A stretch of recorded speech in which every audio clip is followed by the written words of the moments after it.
அந்த வேலைக்காரி மேல வெறி, அந்த படையப்பன அடையணும்ன்ற வெறி.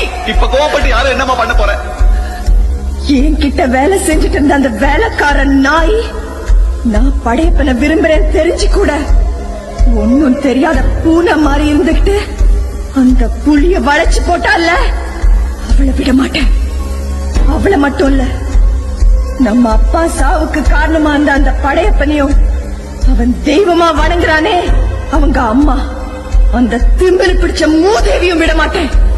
வாழ்நாள் பூரா அவங்க ஒவ்வொரு நாளும் சாகரா மாதிரி அவங்க கூட வாழ்ந்துகிட்டே அவங்கள சாகடிப்பேன். அவன் தான் ஊர் முன்னால அந்த பொண்ணை கூட்டிட்டு போயிட்டானே, இனிமே நீ எப்படி அந்த வீட்டை போய் வாழ முடியும்? முடியும், என்னால முடியும்.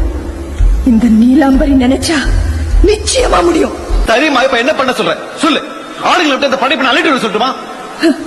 படைப்ப என்ன மண்ணு நினைச்சு அள்ளிட்டு வர? அவன் மலை, உன்னால அவனை ஒன்னும் பண்ண முடியாது. என்கிட்ட விட்டு நான் பாத்துக்கிறேன். அவங்க கல்யாணம் நடக்காது, நடக்கவும் விட மாட்டேன்.